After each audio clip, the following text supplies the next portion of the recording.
Good morning, everyone. Morning. Morning. So great to hear y'all and see some of y'all. My name is Tamara. I am the Grant Program Manager here at Mississippi Home Corporation. I'd like to welcome y'all because I'm so excited. I'm going to try to not be too excited, but this is our first grant application seminar. And we are doing this because we want to encourage new agencies to apply for our grants. Today, we will probably be going through some of the things that you're familiar with and some of the things that are new, but be patient with us. We will be going step by step from how to download the application to actually how to, what type of responses we are looking for in the application. Before we get started, I'd like to introduce the team, and this will also be our order of events. So give me 1 second, I'll share my screen.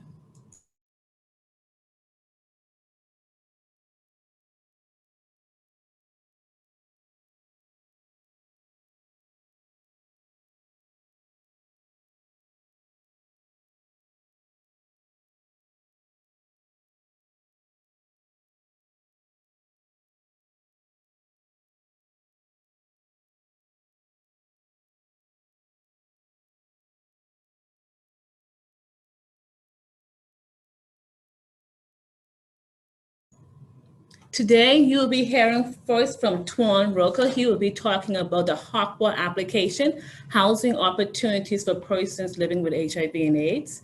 Then you will hear from Faye and myself. We will tackle the ESG and ESG CV application. Finally, you will be hearing from Erica, who will go over the ESG CV waivers. So just want you to be aware that we decided to have one seminar because I do realize that a lot of agencies apply for all of these grants. However, if you're not interested in the ESG or the ESG CV, around 11 o'clock, feel free to log off. If you're not interested in a HOPWA grant, feel free to mute yourself, step away, and come back around 11. But right now, this is our order. If you have any questions, please hold it to the end of your session.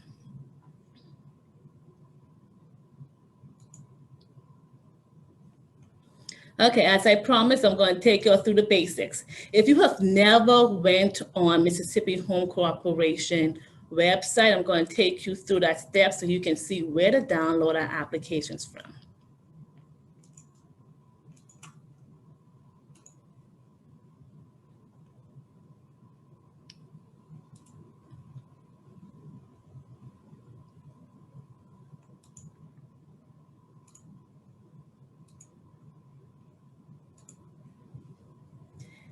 When you go on to Mississippi Home Corporation website, this is our website, www.mshomecorp.com.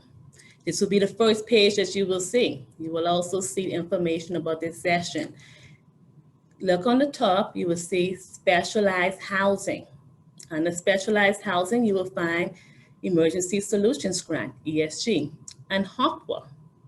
Right now, these applications are open. Click on the one you're interested in. Scroll down.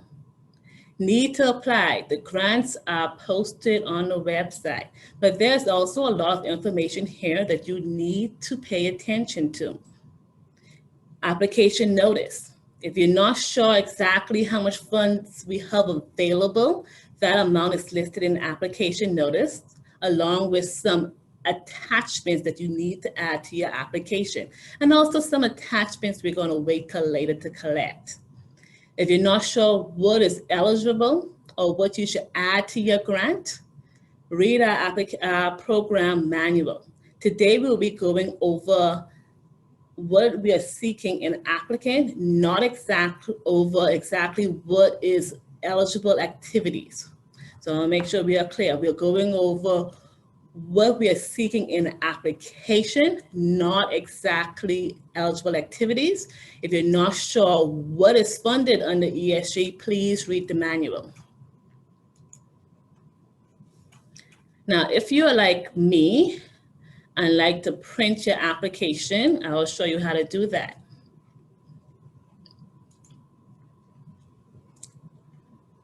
Okay.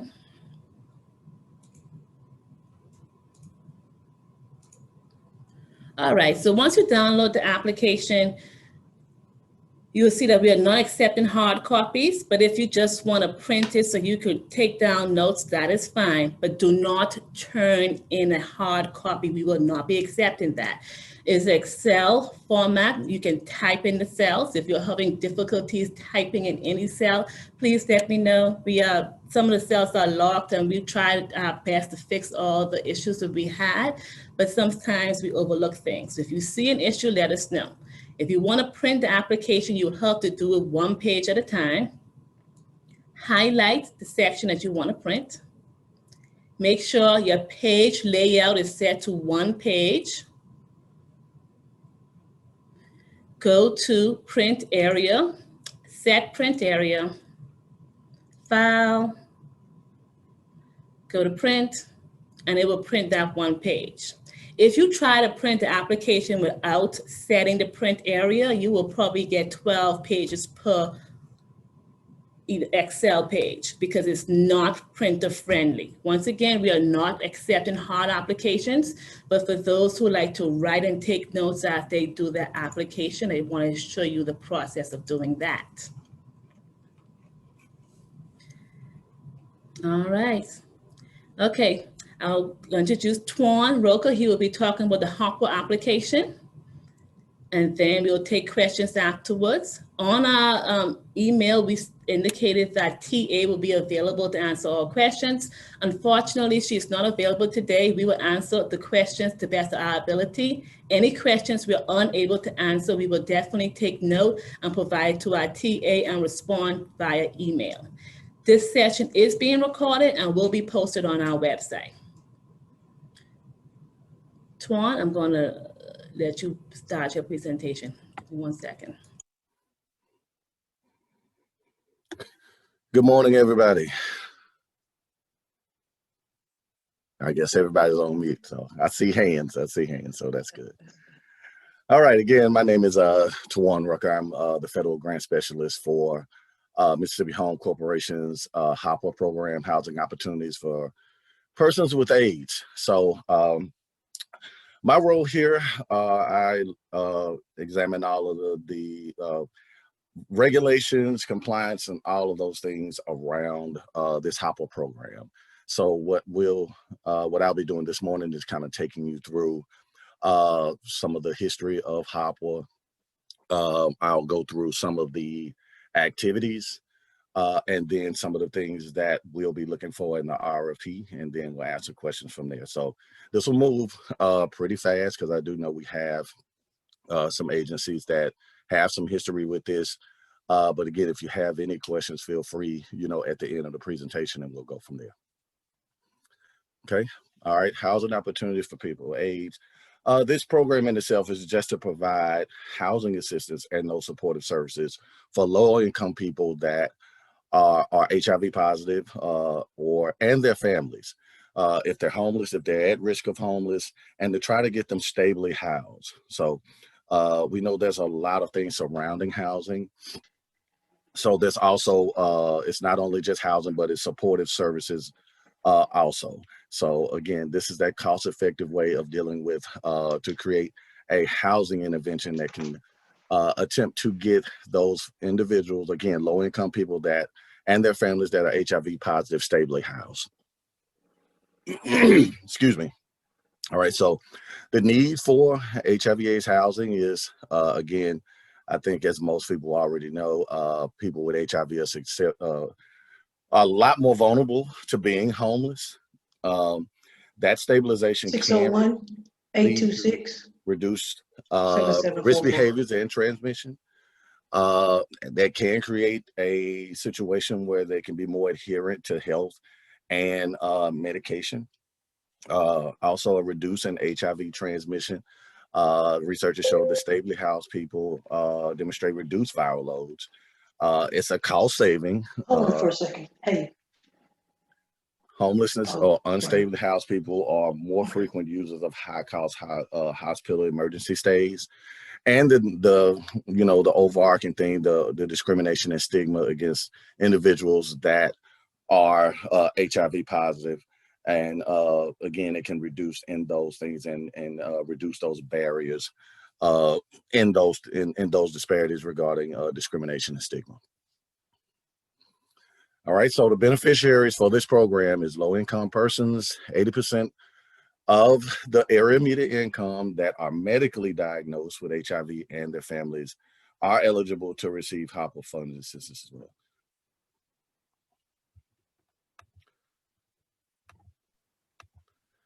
All right, our role here, Mississippi Home Corporation's role, is to make sure that we are great stewards of the money per se, and to make sure that our grantees are great stewards of the money and they are following the requirements and the applicable laws that HUD set forth, and and that everything is in compliance with those regulations. All right, so we are funding one-year grant applications. There are always one-year grant applications for HOPWA. The extensions on these, they are on case-by-case basis. So those are the things that we stay, the relationship with us and our sponsors, to where if there's extensions needed, we just have those discussions on those case-by-case basis. Funds must be used before the HUD, before the funding deadline. Any of the ones that are not spent in that timeline may end up being redistributed back to us. All right, so a project sponsor, that would be, again, any potential applicants that come in and that receive funding. So any of the nonprofit agencies or governmental agencies that receive fundings under the contract to provide those housing services, as defined in the HUD, in our HUD regulations. That's that 24 CFR 574.300. All right, these are the program activities that are authorized through Mississippi Home Corporation. One is short-term rent, mortgage, and utility, and we call it STROM-U. Tenant-based rental assistance, we call that TBRA. Facility-based housing assistance, permanent housing placement, supportive services, housing information services, and our construction rehab projects. Excuse me. All right, short-term rent, mortgage, and utility. All right, so this is for eligible individuals. Again, that baseline is still that they are HIV positive and their families are eligible. But this is for individuals who are already in housing and they're at risk of losing that housing. So again, it is to provide them to actually be able to maybe catch up on something that may put them at risk of being homeless. And so it's more of a preventative measure. So this goal, again, is to provide interventions that help people maintain their stable living environments. Right? So then we also have tenant-based rental assistance program. And this is to assist our applicants to secure decent, safe, and sanitary housing. And so again, they get to kind of choose the neighborhood of where they prefer to live and again, provide those housing through that activity. Now with this one, still, the client will pay a portion. And again, they will pay a portion of their rent that the landlord sets for them. So again, they do have some part in that. And we'll doing the implementation seminar, we'll get into the deep aspects of those things. But again, this is just to provide the basic overview of each activity. All right, so facility-based housing, or what we call master leasing. So again, in this one, the project sponsor leases the individual units or blocks of units in the entire structure. So how that works is the project sponsor actually will, the agreement will be between the project sponsor and that landlord or that apartment complex or, what have you. So again, that apartment unit or house or what have you will be in the name of the project sponsor. So from there, the agreement, the project sponsor will have an also agreement with that client. So this will be a little bit more responsibility on the agency, to, because again, if anything happens, if there's damage to the property and things of that nature, that would fall on the project sponsor. So, but again, this is a situation of where, just say if a client, has not had the best rental history in the area, and nobody, don't seem to want to rent to them, or, this will provide them an opportunity to be able to still secure housing through the project sponsor. Right. So then also we have permanent housing placement. And so this is rent and utility deposits are paid with this one. So this is just primary to help with those type of situations. So this could be used sometimes in conjunction with another service. So if they're getting tenant-based rental assistance and they need to move into a place, and there's rent utility deposits, things of that nature, security deposits, this activity could be used to actually pay for those services prior to them moving into before they move into their housing situation. Okay. So now that's most of the housing services. So then we also have our supportive services. And so this encompasses case management, mental health assessments, drug and alcohol abuse assessments, nutritional services, intensive care services when they're required, and again, and access to local, state, and federal government benefits and services. So those are more holistic services that may be needed by the individual that's seeking housing. All right, so again, pretty much went through that. So some of the services included the referrals to affordable housing sources, assistance in locating affordable and appropriate housing units, working with property owners, homelessness prevention, outreach, other related activities. It can be fair housing counseling for people who have encountered discrimination and things of that nature. So, all right, so we also have our rehab and construction projects. And so these are just basically the types of projects that we fund is for acquisition, or acquisition and rehab, or just rehab in itself. And then there's also our new construction. And so this one will be a little bit more until we just wanted to, this is a part of our funding activities. But again, there's a whole nother level of activities and things that fall under these subtopics, and we'll get into that possibly in the implementation seminar if somebody's actually applying for funding under rehab or construction. All right, so our request for proposals information. So this is just some of the information that's necessary. So it again is due Friday, June 11th, excuse me, by 4 p.m. Send those RFPs email to myself or Tamara Stewart. So you'll see our email addresses are up top. And the email title should be HOPWA in caps 21 application. All right, and again, as Ms. Stewart had mentioned a little earlier, that the hard copies are not required, and we won't be accepting hard copies this year. All right, so some other relevant dates that we have here. So July 11th, that's when our review process will end. So we'll be reviewing up through July 11th.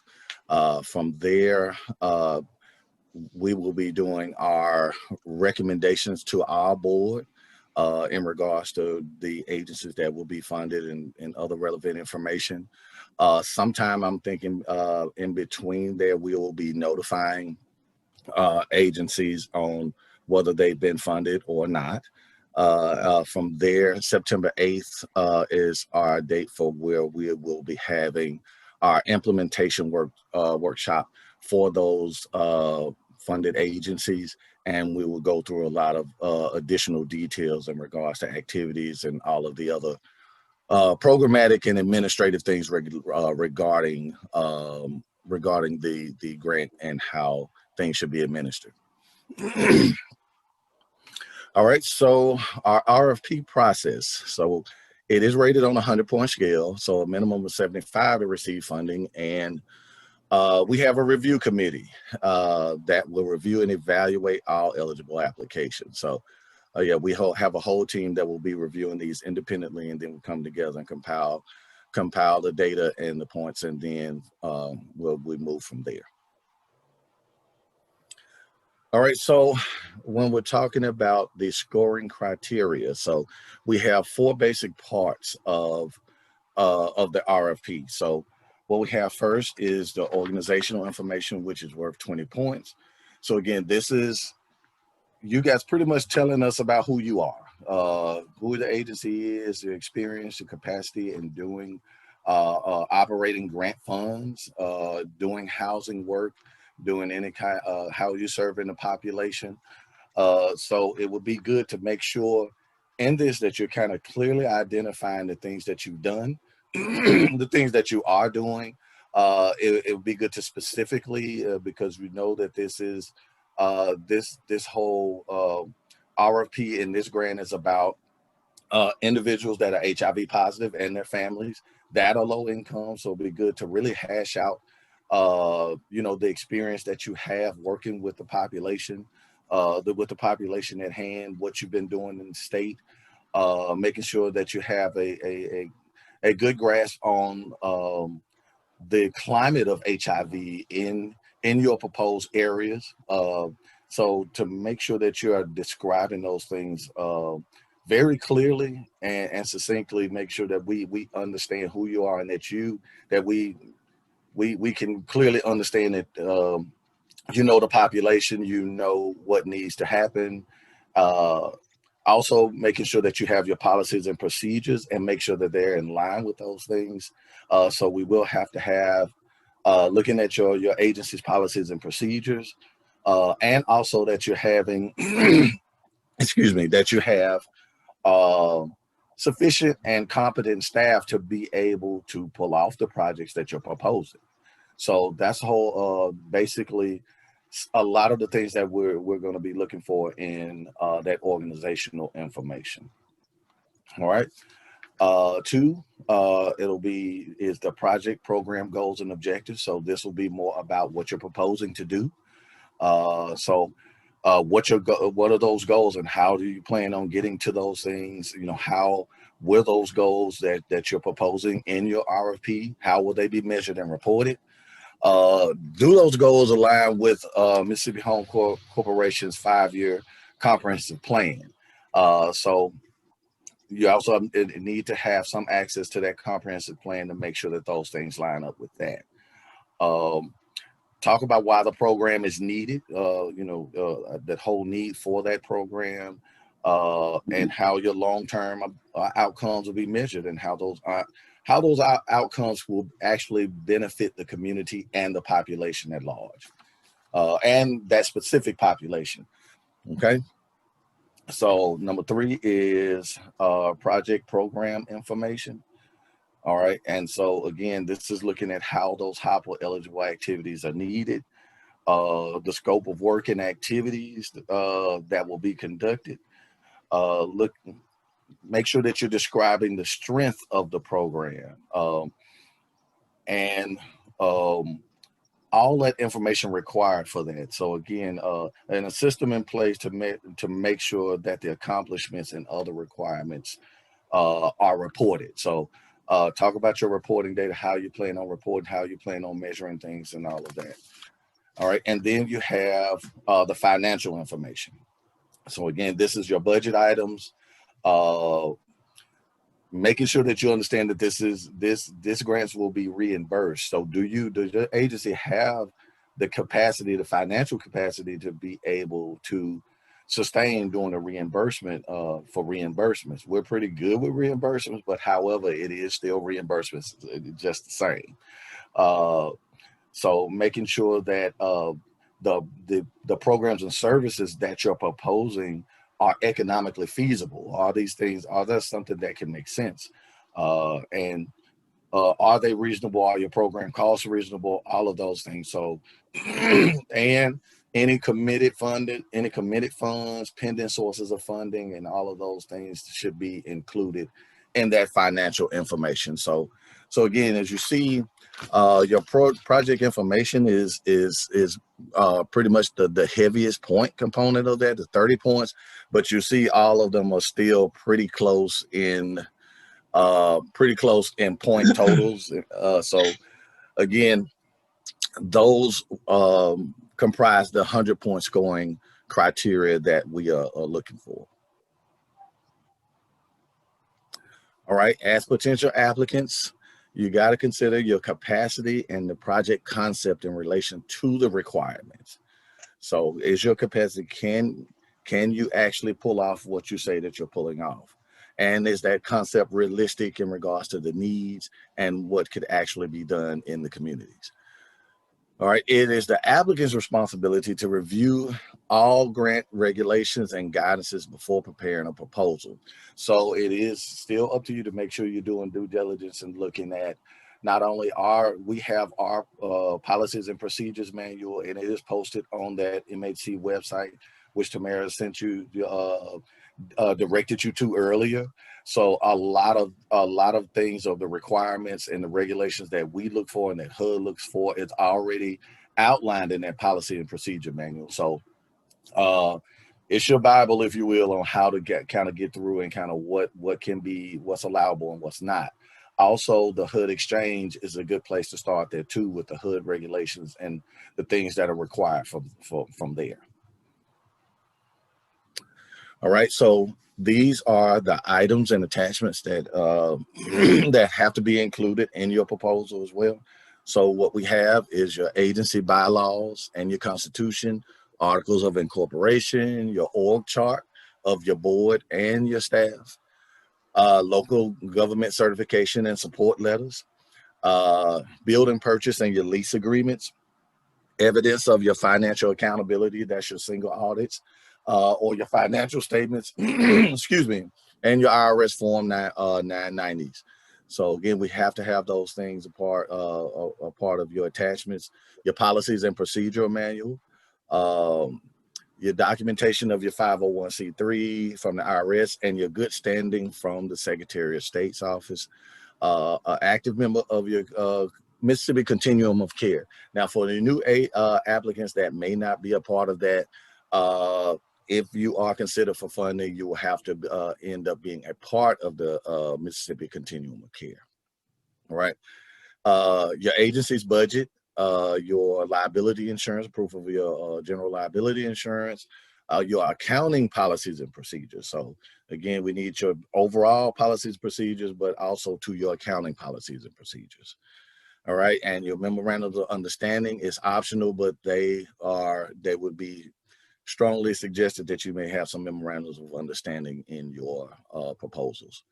Documentation of your funding commitments, any funding commitments that you have, any allocation plans if you're sharing costs over more than one project, and your documentation for pending, committed, and non-HOPWA for committed non-HOPWA funds. So these are all of the attachments that have to be included in that.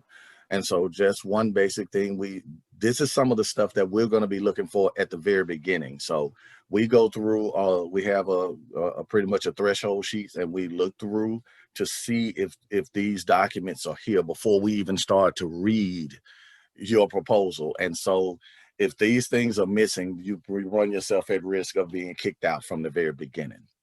So that's just a tidbit thrown out there for you, so you know these things are important for us to have, just to make sure that those basic things are here before we even start looking at your proposals. All right, so a program review committee may request supplemental information. So if there's anything missing and that we need to clarify, we can and have done in the past kind of reach out to the agency and say, hey, this is what we need, or this is what we're looking for. We didn't see this. But if those things upon request are not provided, we may reserve the option to refuse the proposal. Okay.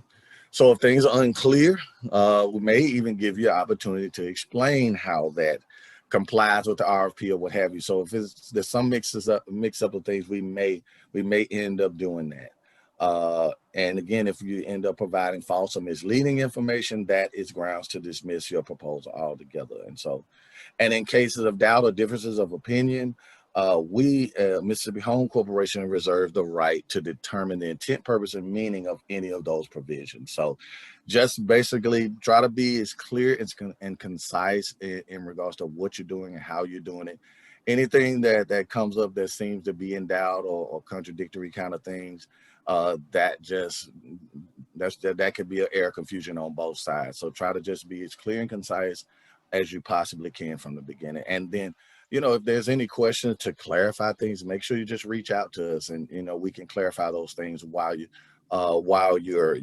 writing, and that way that reduces the misinterpretation of things once the review process starts.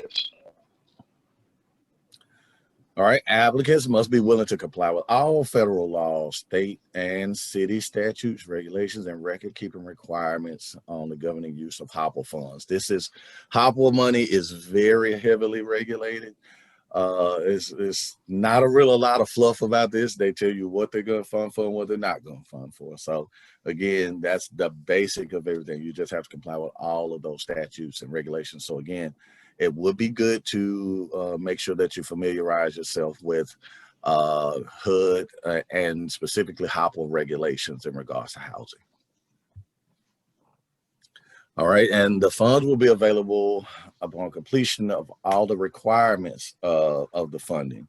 So that's the approval of the state consolidated plan, which sometimes could be out of our control. That once approval of that consolidated plan, we can move forward. And then also the completion of the HUD environmental review. So there's an environmental review that all of the applicants or all of the potential funding agencies will have to have an environmental review process with that. So if awarded the HOPWA funds, they'll be reimbursed from the effective date of the contract, but won't be disbursed until the written agreement is executed by both parties. So until we have a contract, there won't be no funds will be distributed.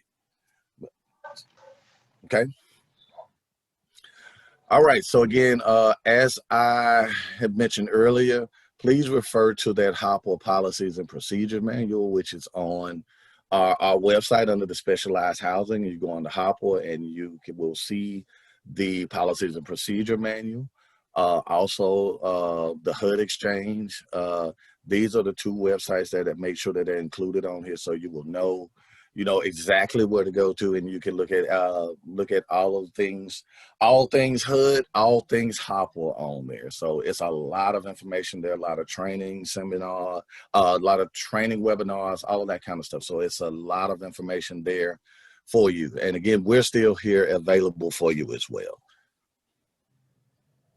All right, that is basically the information that we have here. I know that was kind of quick and moving through it, but that was just to kind of give you an overview of the activities and some of the things that we're looking for. So at this point, if you have any questions, I will, and we will as a team, answer those to the best of our ability. So if you have any questions, this is the time. Fire away.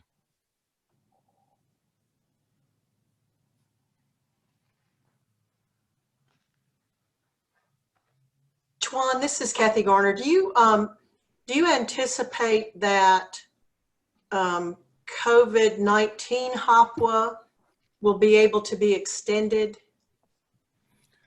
I am not sure right off. I don't know if Tamara's on. I don't know if she's gotten any information on that as well. As far as any information in regards to that, we hadn't had it at this point.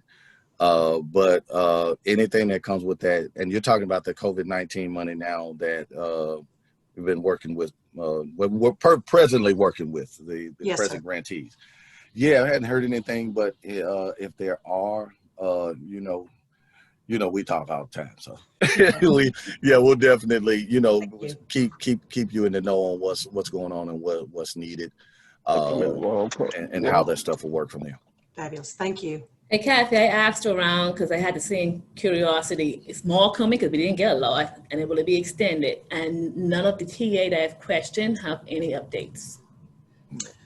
Thank you. I would think, and this is just me now, not speaking for MHC or HUD, but I guess with the restrictions being lifted and stuff like that, I don't.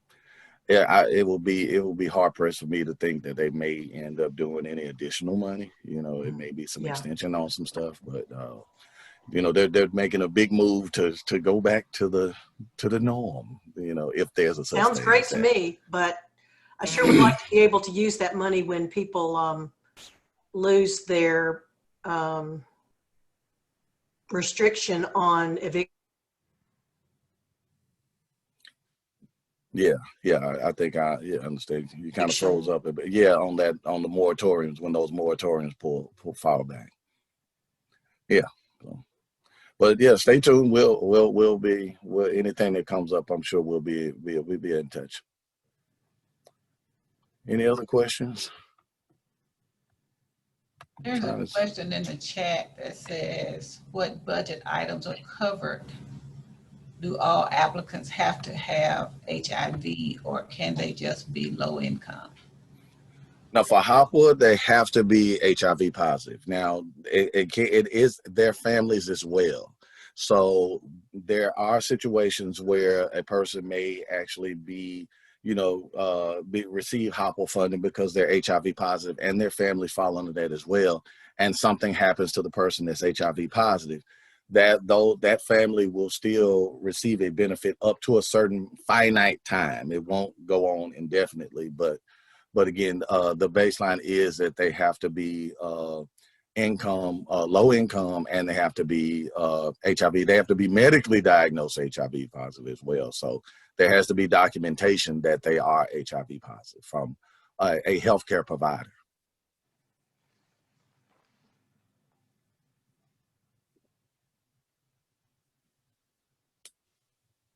All right, anything else?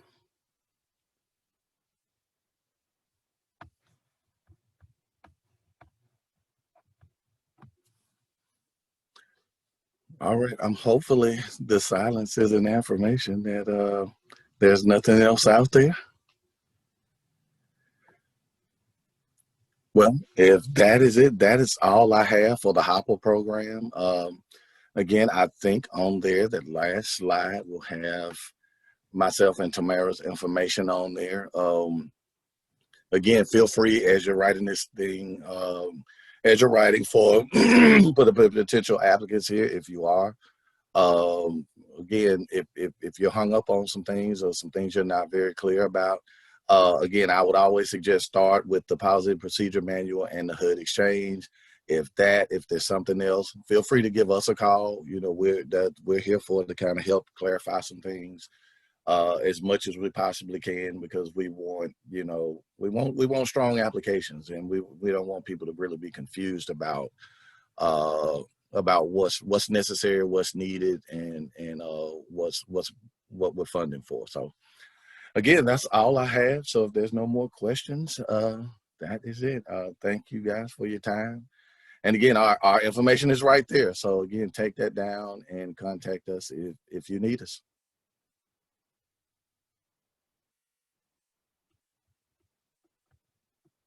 Thank you, Twan. I appreciate that. And I'm sure everyone on the call was happy to hear the new information if this is new to them.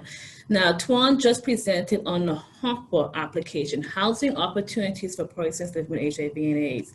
I want to be clear, that is one application. Around 11 or in a few minutes, we will get ready to start our ESG and our ESG CV application. We will go step by step through the application, page by page, through screenshots for new agencies who have never completed this grant before. We want to make sure you all have an opportunity to give us strong applications. By attending this webinar does not guarantee that you will receive funding, but it will give you the information that you need to present a strong application. I do see some friends on here. I just want to also make sure we are clear. If you received the ESG before, you don't have to do a new application. Just talk to us individually. But we are receiving ESG applications as well. Deadline for that is on the 11th of this month. We will go through that process.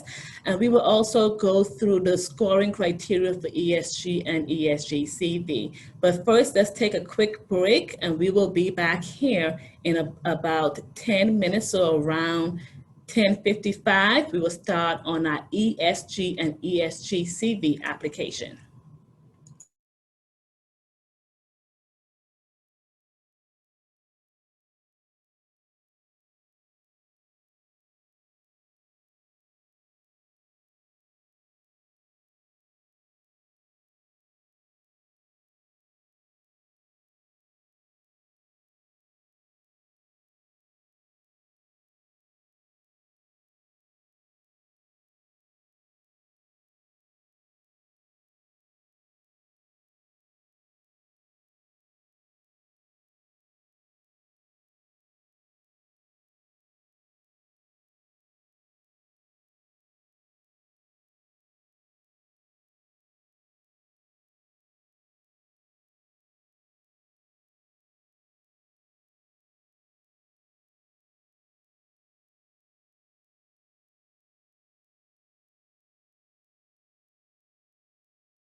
I found it. Look at that.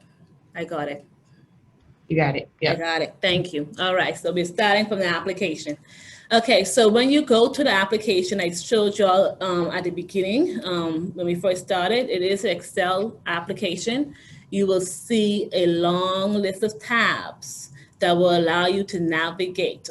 You do not have to click and complete each section unless you provide services under each section. Each tab represents a section. For example, one tab will talk about shelter, another tab will talk about ESG and HMIS. So see where you provide services, where you fit, and we can move from there. You will see this prompt at the beginning of each section that will tell you where you need to go. For example, this question says, are ESG COVID funds being applied for street outreach? If yes, complete the section. If no, you skip to the next section.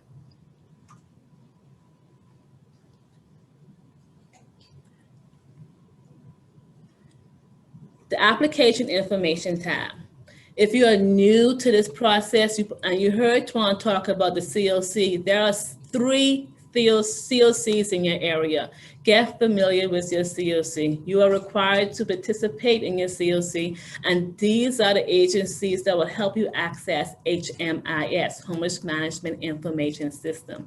The balance state covers the colored area, and that's mute. Central COC covers this section right here, and Open Doors Homeless Coalition covers the bottom coastal areas.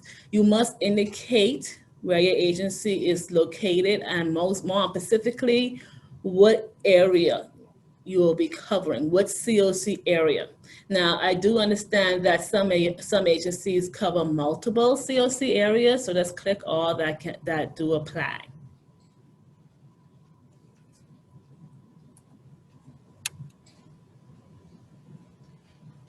You'll also want to go through this checklist here to determine if you meet the eligibility to even apply for the funding. These are some things, it's more of a checklist for what you need to already have in place for your organization. These are some things that we are going to be looking for when we review your application, trying to make sure that you have policies and procedures in place for your organization. Also going to be trying to find out if you actually are a member of the COC. It's a long list. It's kind of small, but you'll be able to see it a lot better when you actually go through the application. Most of these, this checklist, it refers to the regulations that is, so we are requiring it because the regulations are asking us to require it of you. And you'll see that the regulation number is actually attached to each question that we're asking you. If you have policies designed to ensure that your facility is free from illegal use, possession, or distribution of drugs or alcohol,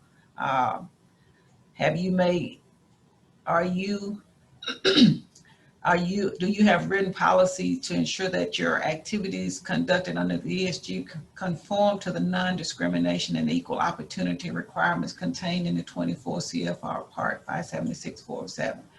All of this is just really a list. And basically, if you go down this list, if these are not things you have, these are things that you need to get in order to meet the eligibility to even apply for the funding that you're applying for.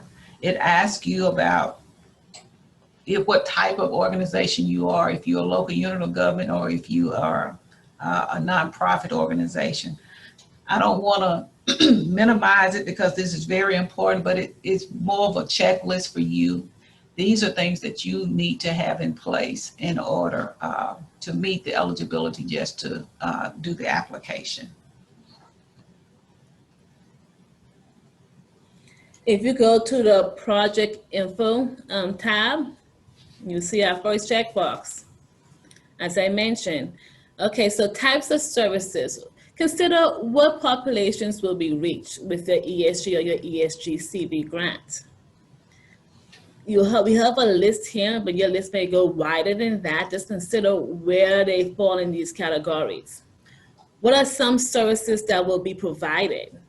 Are you accepting referrals from your local CES? CES stands for Coordinated Entry System. Once again, this is why it's key to plug into your local COC.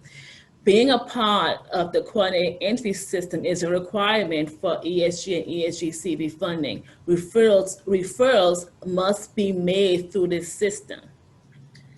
Identify the need right here. Is there a gap in services to the homeless population in your area? We are really focusing this year of limiting the amount of duplicated services if we can. And I'm saying that because we have a wide range of eligible activities. There are a lot of resources that came into the community through the CARES Act, not only through ESG, but through other services.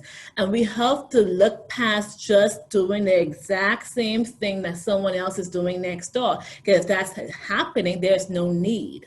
There's no need to have a shelter 2 blocks from each other if the shelter is serving the exact same population, if they have the capacity to continue to serve. If you're looking to convert a shelter and we identify that there's a shelter being provided in that community, then our question will be, why are you trying to increase the shelter if there are resources in that community?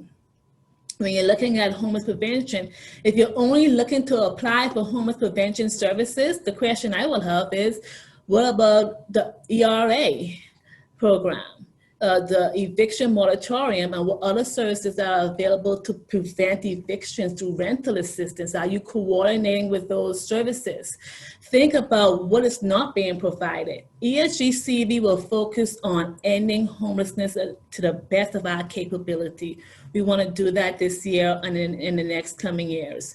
ESG and ESG CV collaborated can provide more services, not only to end and prevent homelessness, but also prevent or limit the number of people that are placed into homelessness due to discharges from certain institutions, and then coordinating resources to increase their capacity to live independently. How can your proposed project meet the need? So after you identify the need, your project, how is it going to meet the need that you've identified? And who are you connecting with to make sure you're meeting those needs?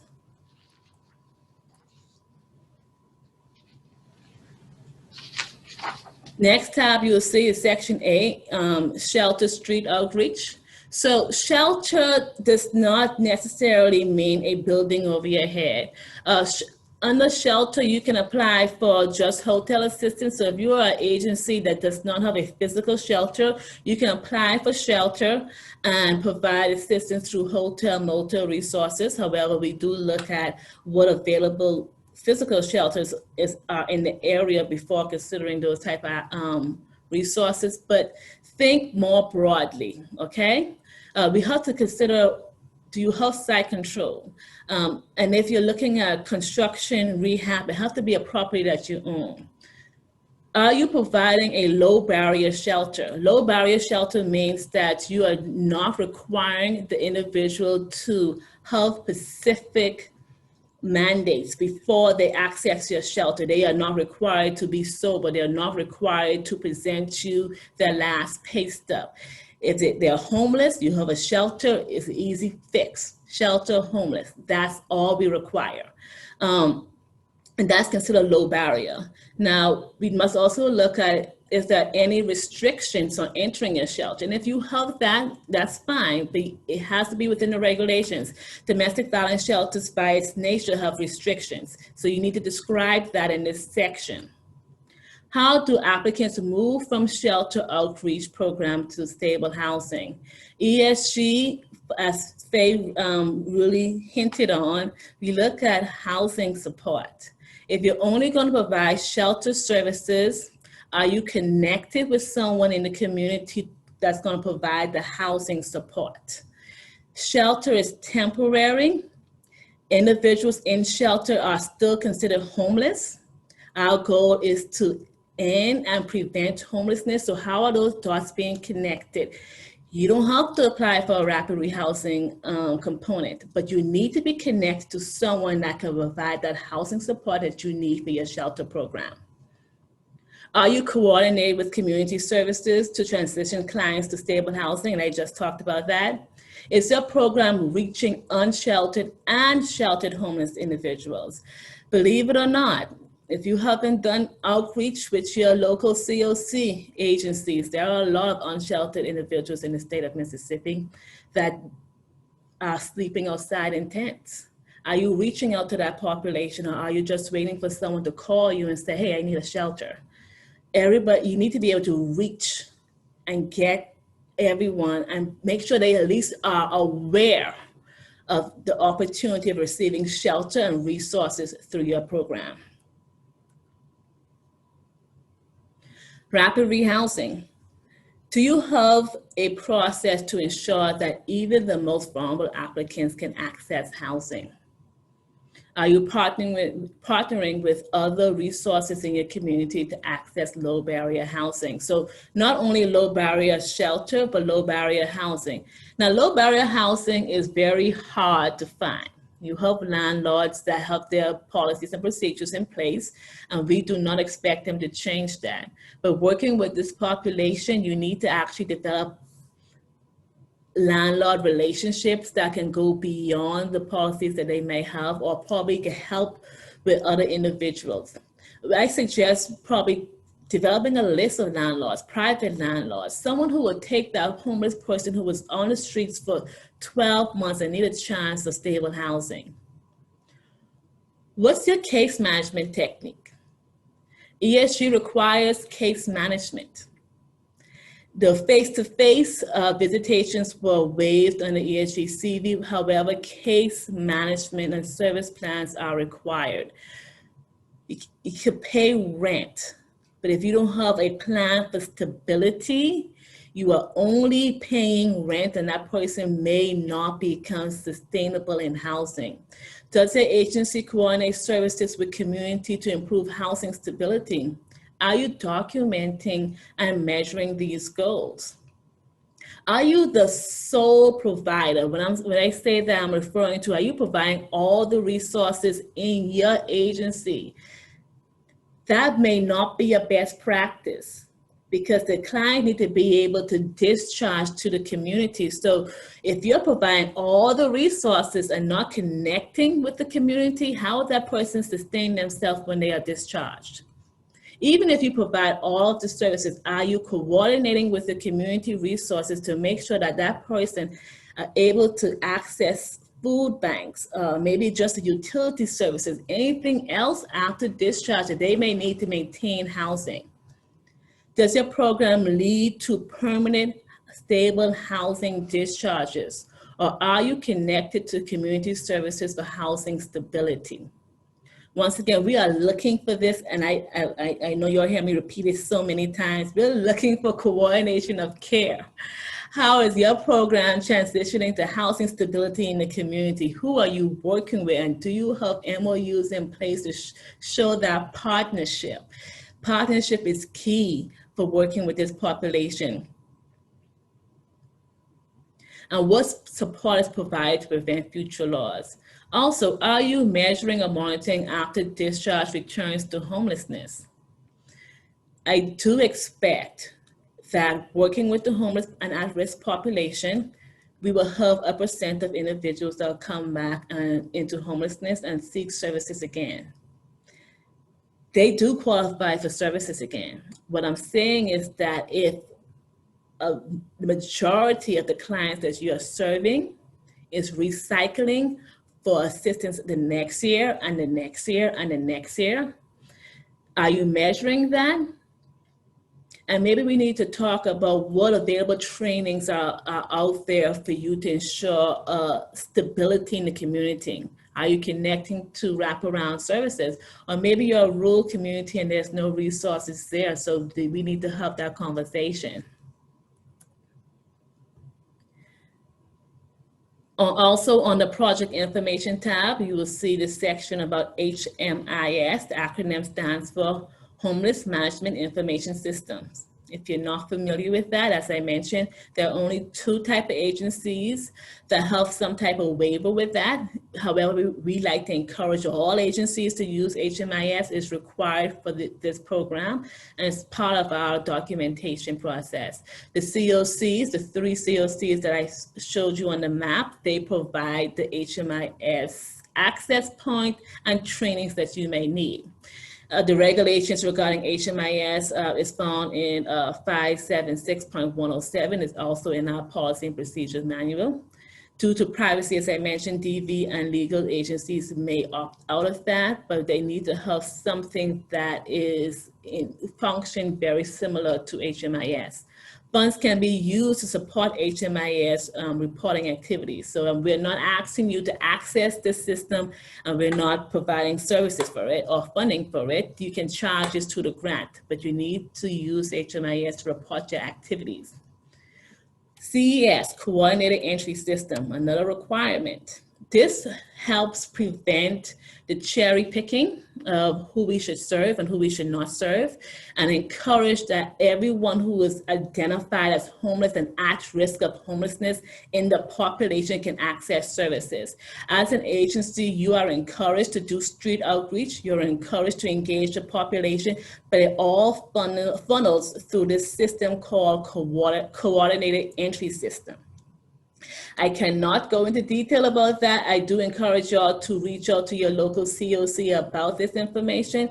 I'm not requiring you to show me verification that you're doing this on the front end if this is your first time applying for ESG assistance, but you are required to participate in this process. Participation in coordinated entry system is required, as I mentioned, for rapid rehousing, shelter, and homeless prevention programs. CES allows equal access to services with a prioritization based on needs. Confidentiality. If you have your own files and you don't, upload your information to a separate database that's private, how are you making sure your files are safe and secure? You must help this in your policy and procedure manual. You must also, if and when site visits are done, be able to show us that your information, your files are secured properly. All right. For agencies that are brave enough to consider rehab conversion of shelter, please be aware of this big red date. Shelter rehab and conversion is a part of ESG CV only. This was considered because during COVID-19, there was not enough safe shelter spaces in regards to the distance that are needed. So areas needed to be converted into safe shelter spaces. If that's something that's needed in your community, it must be completed by the end of January. I don't know why I put 21, I think it's 31. If you're not able to do that, please do not apply for that type of activity. Consider another activity that may be funded under ESG CV. Property must be owned by the nonprofit, and we will have to get verification of ownership. Distinguish between renovation, conversion, and maintenance activities. So the maintenance activities is completely different than the conversion and rehab activities. You need, on the web, on our application, you will see a little link, and I make sure I highlight it. I don't want to click it now, but it's right here. And when you click right on the HUD part, it will take you to the link, and it gives you a breakdown specifically of what's considered renovation, conversion, and maintenance activities. Once you identify what type of activities that you're doing, then make sure you indicate that and give us the steps that you would take to those activities. Now, don't leave this page without going to attachment B. Those who are going after renovation conversion activities, there's a list of attachments that are required by MHC and by the regulations that must be attached to the application.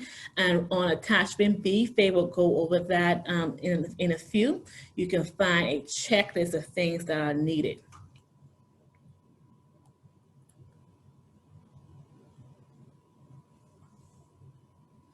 Shelter rehab conversion continues.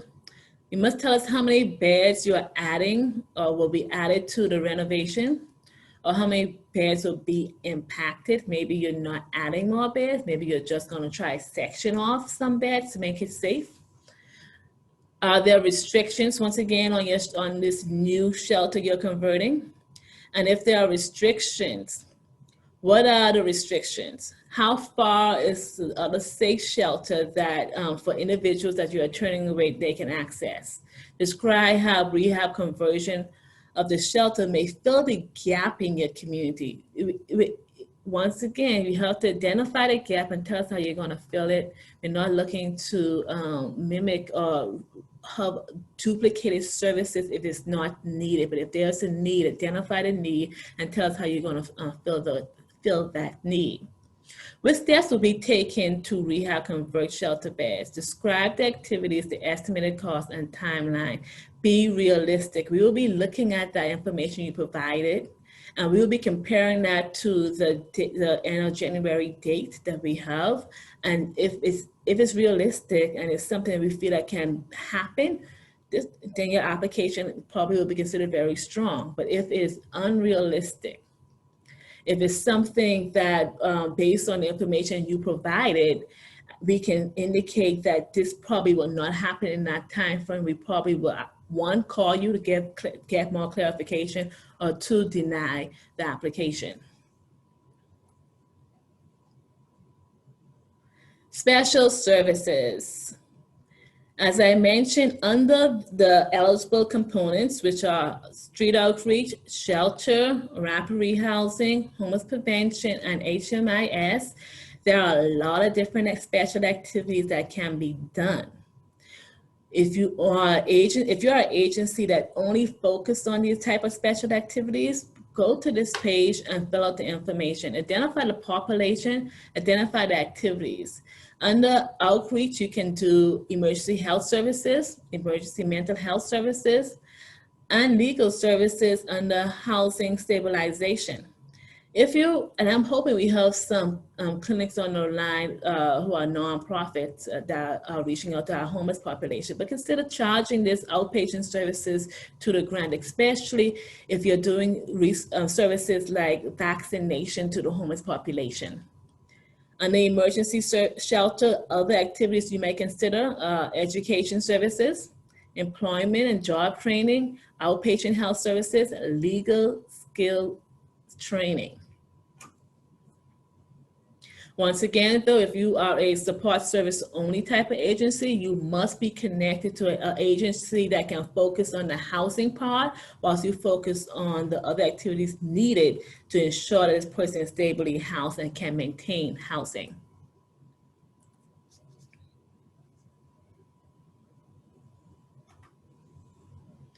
Okay, project information continue. How many clients, I think I didn't continue that page, did I? Okay. Specialized services must be used in the context of operating and maintaining housing. If it's something that's not related to housing, it's something that we won't fund. Everything goes back to the stabilization and placement of homeless individuals. Do you traditionally target services to people with no to low income who are homeless or at risk of homelessness? So low income is 50% below, which is for ESG, CV. Extremely low income is 30% and below, which is ESG. And the below includes people with no income. We do not deny someone services because they have zero income. They are considered eligible as well. How long have you worked with this population? So if some of this information you may think is repetitive, but this is targeting to those agencies that only provide special services. Have you implemented best practice to encourage sustainability, and who are you working with? Do your services start and end with your agency? And as I mentioned before, coordination is key to stabilization in this field. And do you conduct warm handoff? How do you transition clients to other services? And when I say a warm handoff, I mean that you're not just giving a client a phone number to call this number for housing assistance and discharging them. But if you're providing supportive services, you're ensuring that they're connected to another program that will provide the rental assistance and transition that is needed. Special services, this is the information page, and this is basically just the regulations in regards to those eligible expenses that was listed. So we have here the emergency health services, eligible costs of direct outpatient treatment, medical conditions by a licensed medical profession. Emergency mental health services, once again, outpatient by a licensed medical professional. Employment and job training, this one is very long, so you could take your time and read through it, but it also includes vocational license and certifications, things that are needed for people to get back to work and sustain employment. Outpatient health services general, it includes treatment and different type of costs, and legal costs as I explained before.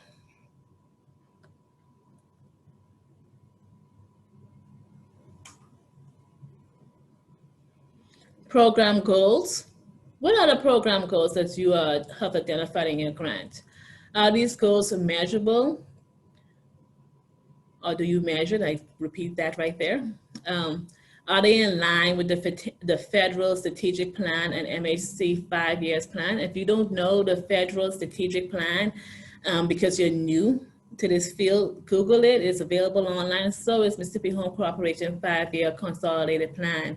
If you look at our consolidated plan, we are focusing as always on homeless population and those at risk of homeless population, at risk of homelessness. We specifically identify some populations that are at risk, which includes youth and those coming from institutional settings, including the re-entry population. The federal strategic plan, it is a great read. Please, if you are serious about helping the homeless and ending homelessness in our state, you need to read that plan and can make sure that the goals that you are identifying in this grant is aligned with that plan. How many people do you anticipate serving with this program? It's okay to over project or under project. We do not expect you to know exactly how much people that you will serve, but be very close to your estimate because this will help justify how much money you're asking for. If you're asking for a whole lot of money and only serving a handful of people, it doesn't equal out. So make sure that the population and the number of individuals that are going to be served actually coordinate with the services you're going to provide and how much funds that you're requesting.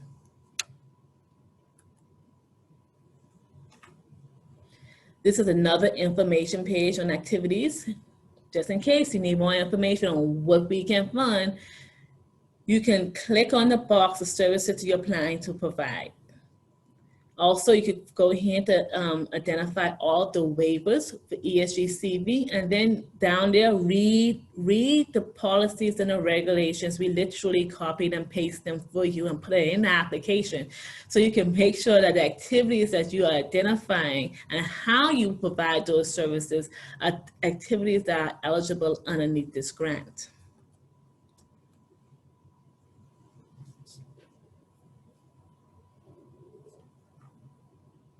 Faye?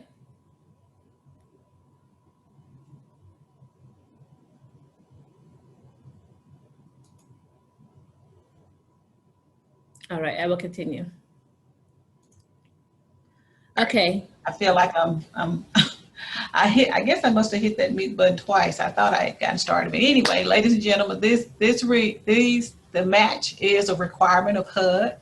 It's a dollar for dollar match that the state and its subrecipients must do when the amount of money that we quoted to you earlier, the $2.3 million, HUD requires to match that dollar for dollar.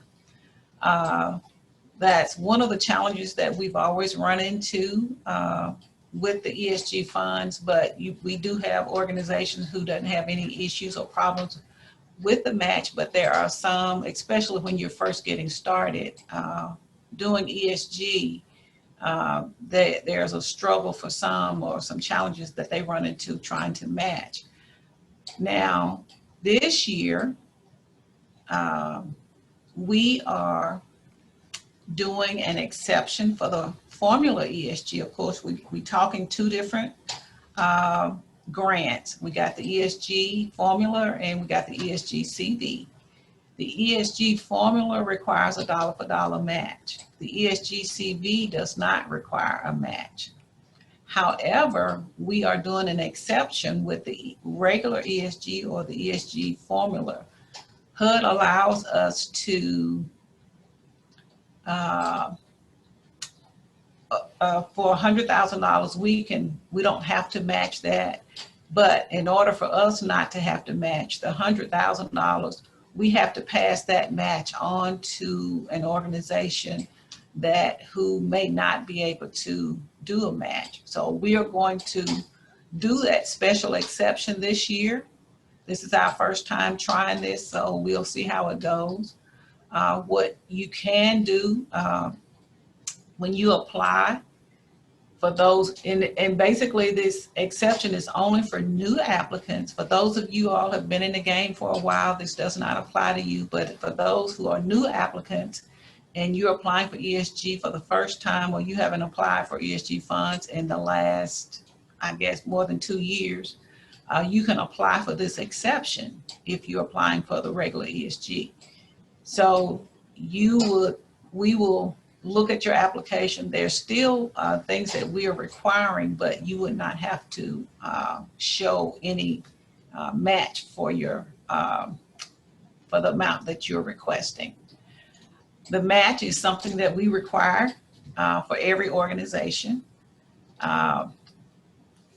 The 1 year versus 2 year application and match. This year, when you do your application, you can let us know if you're going to be doing a 2 year application or if you're doing a 1 year application. This is only for applications that, well, experienced applicants or prior applicants that can do 2 years.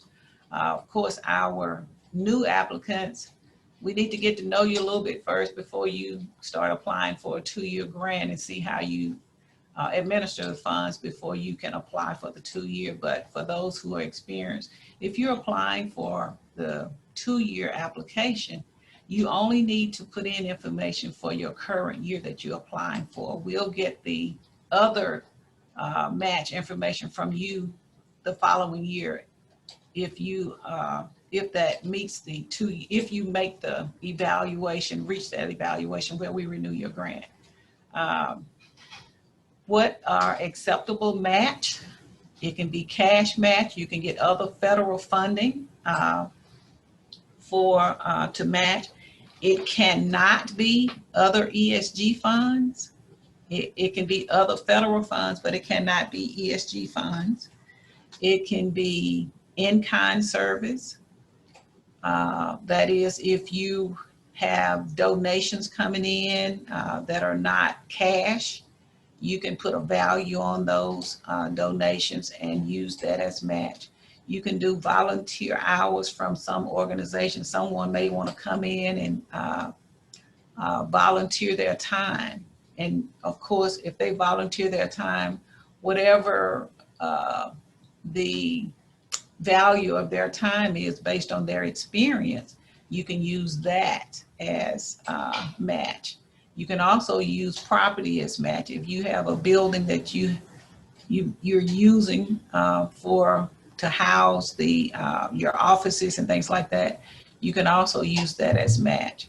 So there are a number of ways to match, but of course you have to definitely document. Of course, that's what ESG is. You know, we require a lot of documentation, but basically what it is, the federal government wants to say, okay, if you're saying you're doing this, then show me that you're doing it, document it.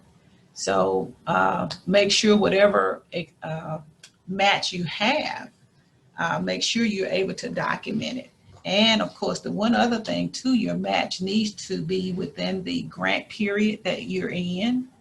If you've received federal dollars from another program, whether it be COC, whether it be VOCA, VOWA, whatever it is, make sure it is within the program year, contract year that you're actually submitting it for to match the funds that you have. Next slide. Just want to make sure you all see pages that talk when you all complete the match. The budget summaries, that match section will automatically populate. If you have a problem with that and it's not happening, let us know. Oh, did I go back too far? There we go. Okay. All right. The next part of your application, you're going to be telling us how you plan to use the funds. As I said before, the 1 year versus the 2 year application and budget, you're only going to be putting in information for your current budget. The budget basically is saying to us how you plan to expend these funds, and we're asking you to do it based on the quarter. Let's say you apply for $100,000, you are awarded $100,000. When you complete this page, you're going to put $25,000 per quarter if that's how you feel like you'll be able to spend it. That's just an example. Typically on this page where it shows you the 2021 Emergency Solution Grant, those numbers are going to be, once you put that information in, it's going to be populating to other areas of the application. You'll also put in your match, which means if you applied for $100,000, you're going to match it with $100,000. And that means you're going to have $200,000 that you're going to be able to use to assist clients in your service area. Of course, you're going to divide your match up between the quarters as well. And of course, the other funding that you have non-match, or if you're not going to be using it as match for ESG, we're asking you to enter that information, but it should not be calculating, or it shouldn't be used as part of your match.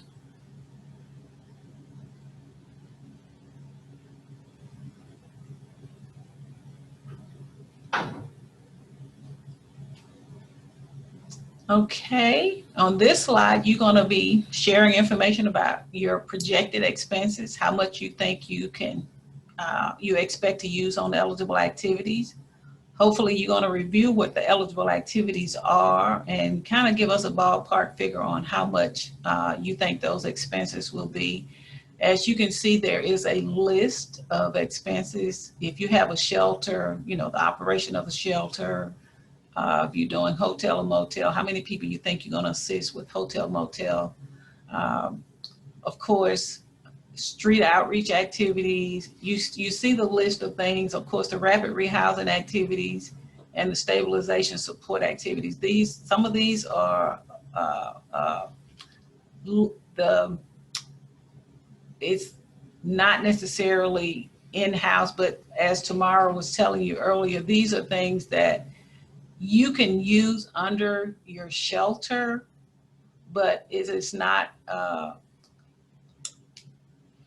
something where you have to go into, like the example for the hospital. Those are not expenses that we can pay, but if it's outpatient services or things like that, we can do that through the shelter and the outreach component. We also have the activities for ESG CV. We do have, you know, how much rent you think you're going to be paying for clients. I guess if you've been in the game for a while, and let me just say this, for those of you who are new, if you know an organization who's already doing ESG, at least get in contact with them. They may be able to assist you and may be able to offer you some assistance. And I strongly suggest, you know, if you can, contact your COC to help you with this if you're new to completing this application. But what we want to do, what this page is you're projecting to us, hey, these are the kind of expenses that we're going to have, and this is about how much we're going to be expending.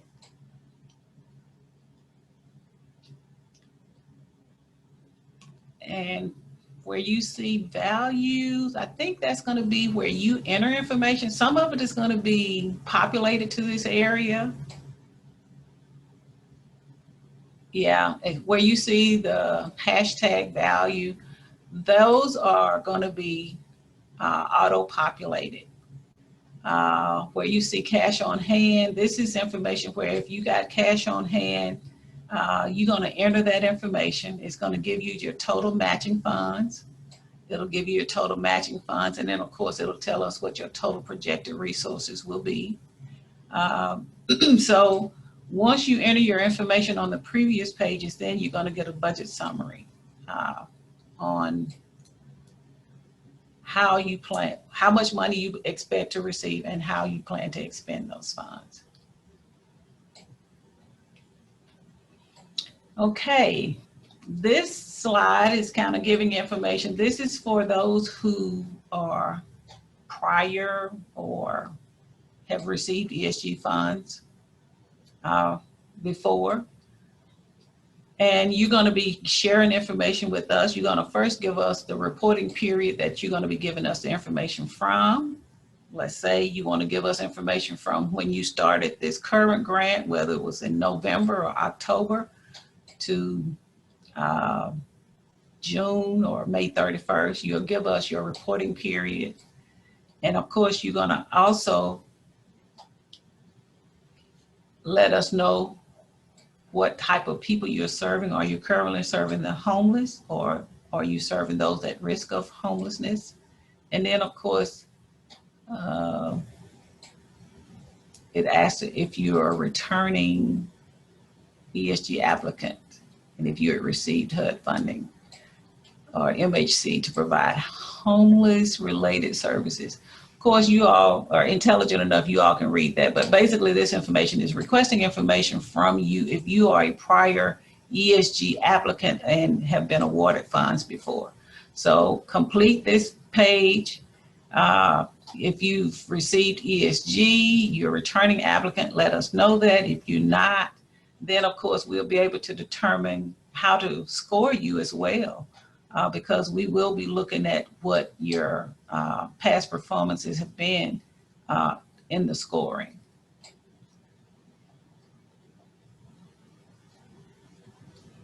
All right, on the table of content, you will see What we're requesting, we are asking you all for just general information about your organization. You want the cover letter, we want the executed application, which means it has to be signed. We want your project narrative. We want to see how and what your mission is and what your goals are with your project. The site control documentation, that's for shelters only. And of course, the policies and procedures manual. If you are a returning applicant and you have updated your policies and procedures, we would like to receive them. If you have not updated your policies and procedures this year, we are allowing our previous applicants not to have to submit all of the same documents that they have done in the past. But if you have made any changes, we will need to see what those changes are. We are requesting organizational documents, some of the same things that the HOPWA program requires, your article of incorporation, bylaws, and constitution. These documents, if you have submitted them to us before and you were awarded funds last year, you don't have to do that this year because these things don't change unless you make some changes. So especially like your 501c3 status. Now we do expect for you to send us an updated organizational chart because I'm pretty sure there's been some changes in that. But some of those things that require a lot of time, we don't need you to send those to us again if those things have not changed. We have threshold factors that you will need to provide, and we will be checking that, your financial statements, or IRS form, your Section 3. That is definitely for those who will be doing rehab. We require a Section 3 because the Section 3 is expecting us as the ESG administrator to make sure that funds are being provided to, or that your organization is hiring those who are in the low income or no income income bracket, because what we want to do, if you're doing a project in their area, then you should hire some of those people that you are assisting. And of course, the scoring factors documentation. We are looking at the application experience and capacity. We are looking for memorandums of understanding of services that you have connected with some other organizations. We are looking for COC letters for those of you who have already are part of your COC, and your past performances report if it's applicable.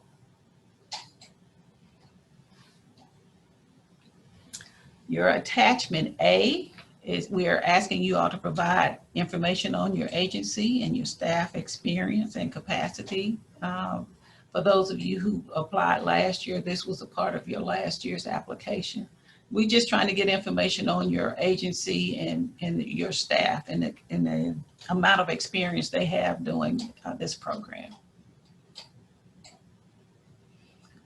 Okay, this attachment B, the rehab and conversion. Here is a list of information that you will need to provide if you are applying for shelter rehab or conversion. It is requesting a site location map, proof of site control, site information, your present zoning and adjoining land uses, your rehab, renovation or conversion estimates, design of improvements,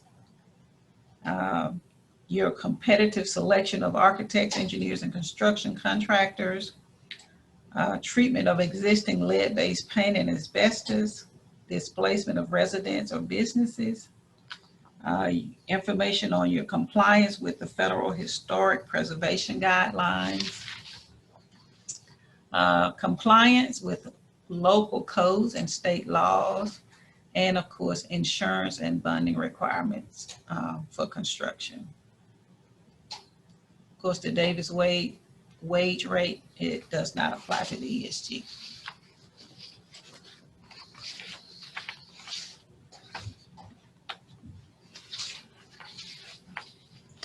Thank you, Faye. We'll move into ESG waivers and then we'll take questions from the floor.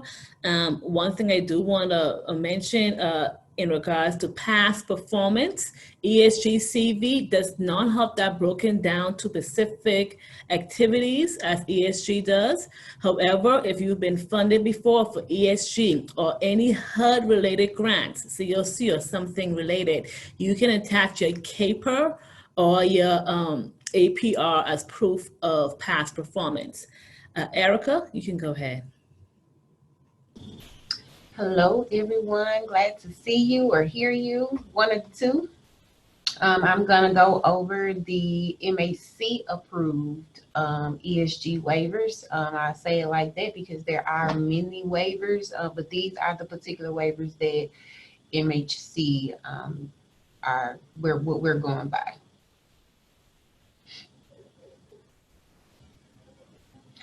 So on September 1st, HUD issued the notice, which can be found at CPD 2008, the waivers and alternative requirements for the ESG grant under the CARES Act. Their detailed flexibilities authorized through the CARES Act. These waivers and additional eligible activities established in the notice apply to ESG CV funds and annual ESG funds as long as the funds are used to prevent, prepare for, and respond to the coronavirus. So these are just for in the event of to be used for prevent, prepare, and respond to. Okay, emergency shelter and street outreach. This can be found in section 571.100B, does not apply. Recipients may expend as much of their funding on street outreach and emergency shelters as needed to prevent, prepare for, and respond to coronavirus among people experiencing homeless, including mitigating the impacts caused by coronavirus. Pre-award costs that incurred before the period of performance of January 21st, 2020 may be reimbursed provided that the costs were directly related to preventing, preparing for, and responding to coronavirus. So you're going to see with the ESG CV that it is for preventing, preparing for, and responding to the coronavirus. And the January 21st, 2020, of course, is when it was first identified in the United States. So therefore, this is when it's going back to cover from January 21st. Short-term and medium-term rental assistance for ESG CV, the assistance is capped at 12 months for rapid rehousing and homeless prevention. At risk of homelessness definition, the AMI is raised. This is for ESG CV. It's raised from 30% to 50% of AMI.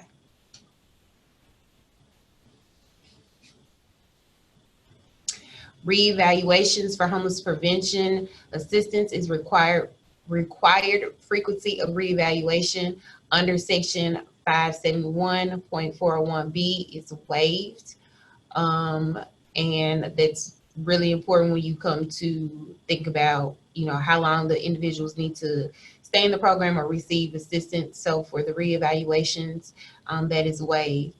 The administrative cap is also waived. Recipients may use up to 10% of total ESG CV grant for administrative costs specified in 24 CFR 576108. The match required, as Ms. Faye mentioned, is waived only for ESG CV. So it's still required for the annual ESG, but for the ESG CV, it is waived. Fair market rent limit, it is waived. Units must still meet rent reasonable standards. The expiration of that is the end of this month. So this is just, of course, with the fair market rent, you want to make that was for regular ESG is for regular ESG. You want to make sure that the housing, that unit that you're putting them in is within fair market for that area.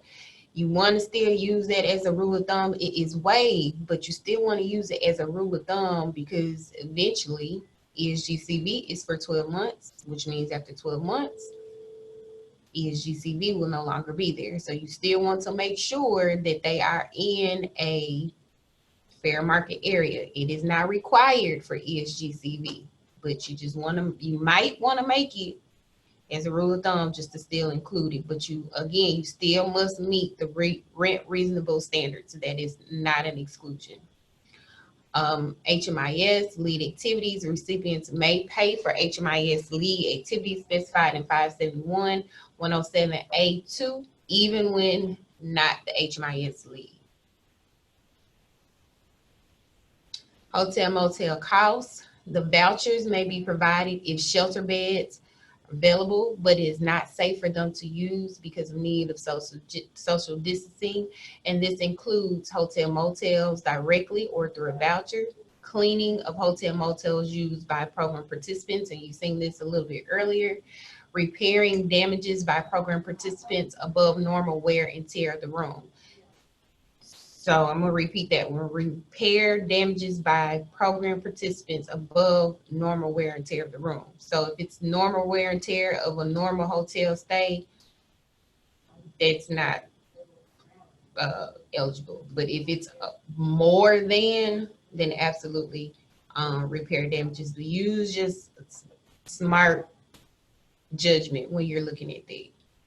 Extension of reparee housing and homelessness prevention assistance. Program participants who receive the maximum amount of assistance 24 months within 3 years between January 21st, 2020 and March 1st, 2021 may receive an additional 6 months of rental assistance and services. Shelter standards. WAID for temporary emergency shelter activities used to prevent, prepare for, and respond to coronavirus. Environmental review requirements are waived temporarily for emergency shelter activities used to prevent, prepare for, and respond to coronavirus. An environmental review exempt form must be submitted for each agency providing temporary emergency shelters. So again, with all of the waivers and with ESGCV, it is to prevent, prepare, and respond to.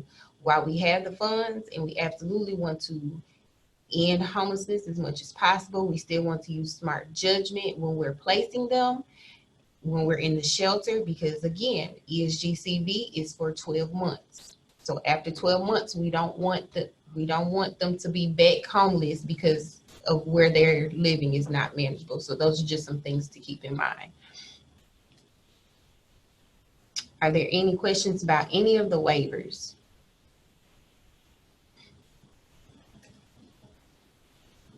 Or anything in particular with ESGCV?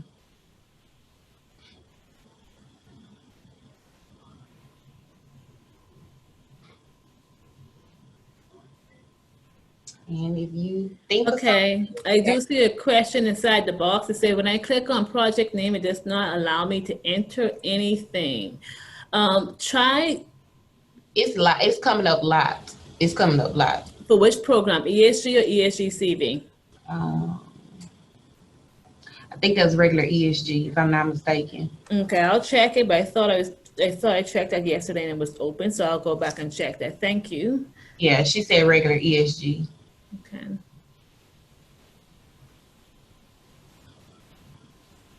Okay, see Hannah.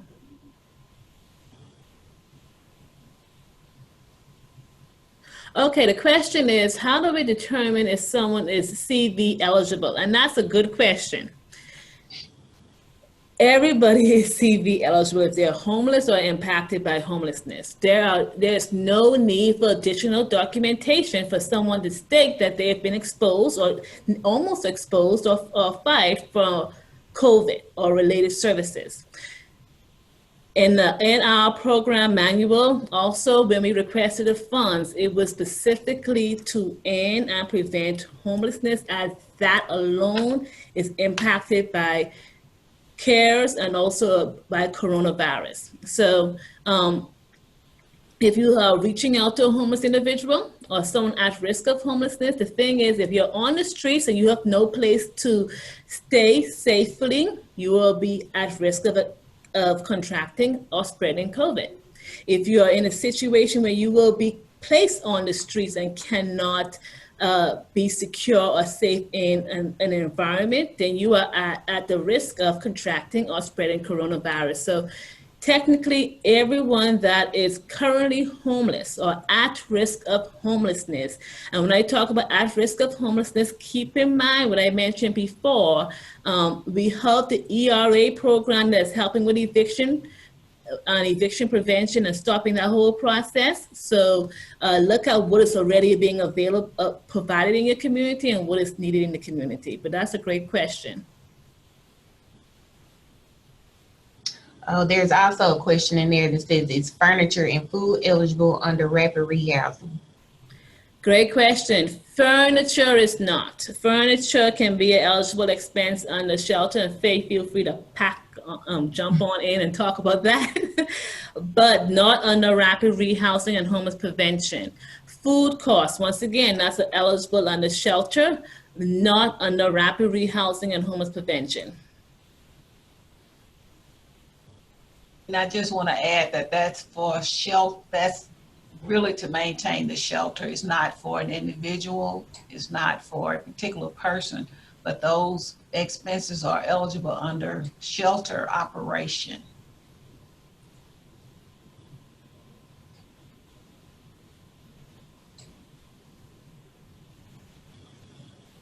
Faye, if you are this is Kathy. If you are housing someone temporarily in a hotel, can you buy food cards for them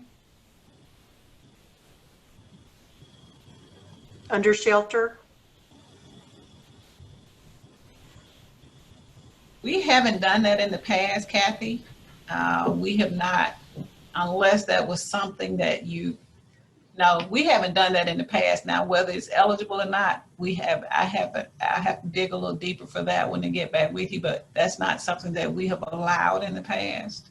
Like McDonald's cards or gift cards and stuff like that. Faye, I have another question for you. Can SAMHSA grants be used as match? SAMHSA? Yeah, I think I read that right. Is it a HUD? Is that a HUD grant? I don't think so. The person No, that's Substance abuse and mental health services. it's under DHS. It's a federal grant, right? Yes, ma'am. If it doesn't say you can't use it as match, then it's an eligible match for ESG. You just you can't match it with something else and ESG. You can only match it with ESG if you're going to use it to match ESG. Okay, I got another great question. Do I need to apply for both grants? If you're looking to receive funding from ESG and ESG CV, they are two different applications, so you will have to apply for both. ESG deadline is June 11th. ESG CV deadline, well, it's no deadline. It's open till all funds have been committed.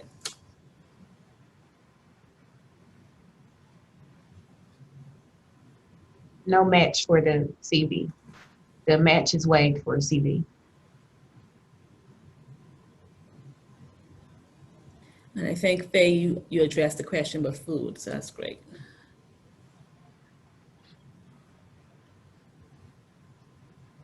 Okay, so attachment C, I think that was the giving more information about the narratives that's posted on the website as separate. If you want information on scoring and the narratives, that's posted separately.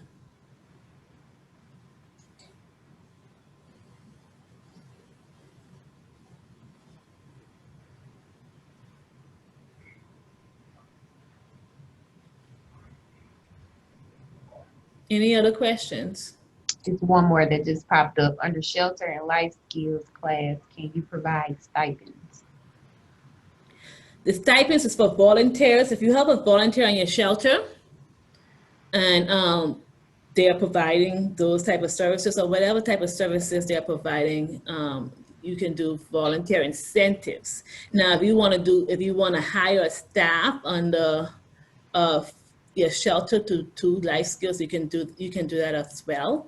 but I won't really call it stipends. I'll call it salary because that's a staff member, or I will call it volunteer incentive if it's a volunteer. And the volunteer incentive is for ESGCV. Yes.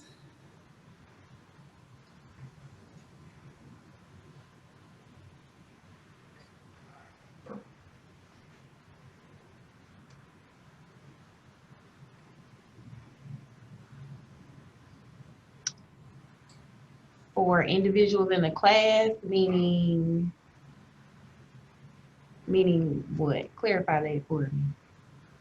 For standards. I think she's asking, can you provide a stipend for the people that are attending the class? No. No. That's a good incentive, but it's not an eligible cost.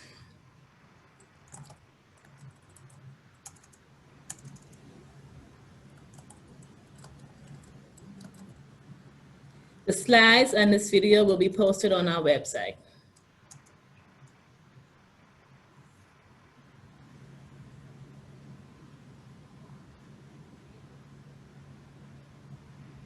Oh, now that I'm thinking about it, I think I must indicate, and we will talk more about this in the implementation I guess presentation after agencies are selected and awarded. Be careful of making sure when you, I guess, work with different agencies, be careful that you're not funding things that are ineligible. And also when it comes to providing services to landlords, you're not paying someone that you're related to. We cannot pay clients directly. We cannot pay family members. We cannot pay anything that's related to that to provide the services.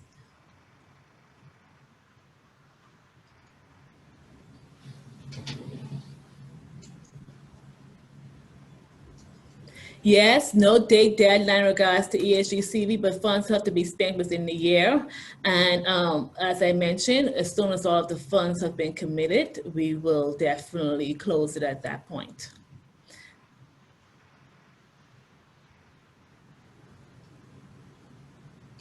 Will you address the, if the application is too large, how they can go about submitting it? Okay, I did not take you through a step-by-step, I guess, process on how to do a zip file. So if the application is too large, I do recommend that you bundle it all together and do a zip file and attach it that way. That information is listed on the first page of the application. If you're still unable to attach as one document as a zip file, then you will have to separate it and attach it as separate emails. The moratorium is set to expire at the end of this month as of right now. Mm-hmm.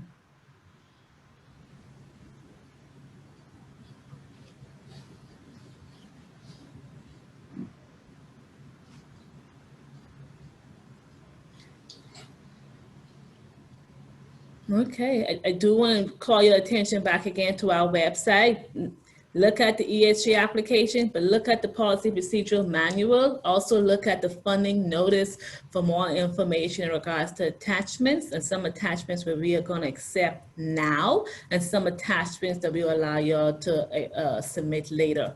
If you're a new agency that have never did this before, you probably don't even know how to start writing your policy and procedures. You can wait to submit that policy and procedural manual because it's only needed if you're funded. If you're funded, then we require you to have your policy and procedures written within 30 days of the implementation workshop.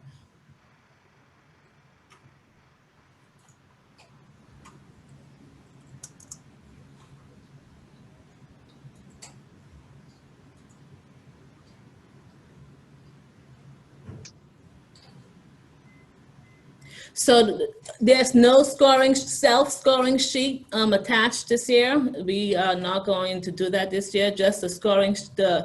You can see on the first page of the application how the scoring is broken down, but we are not accepting self-scoring sheets as we did last year. So that's not attached on the website.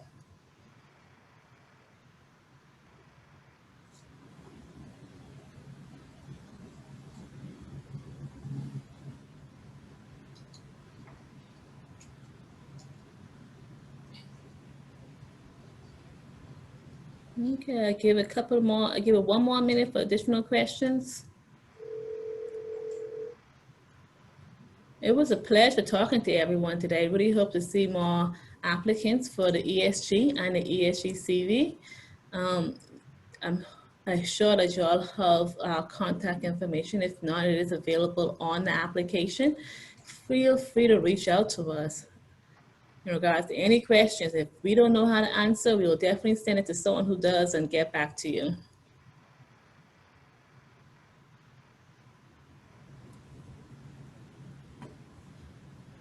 All right, this has concluded our seminar. Once again, this information will be posted on our website, both the PowerPoint and the video. I'm going to try to clean up all my mess up areas before I post it.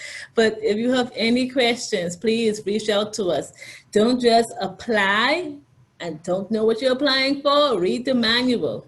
If you're not sure if it's an eligible course, or if you can do this, reach out, give us a call, but think creatively.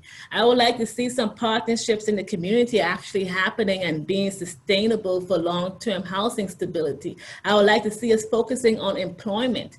Rental assistance is one thing, but you cannot keep a house or an apartment if you don't have a job. So think creatively how we can make these resources have a true impact. This is a once-in-a-lifetime opportunity in regards to the funds we got for ESG CV. This is an opportunity to make the connections and start something new. So let's do that and let's make a difference this year. It was I had a great time talking to everyone. I look forward to hearing from y'all. I'm sure y'all reach out to Faye, Erica, and myself or Tuan regarding HOPWA. And we hope to see your applications coming in soon. Thank y'all and have a blessed day. Thank you.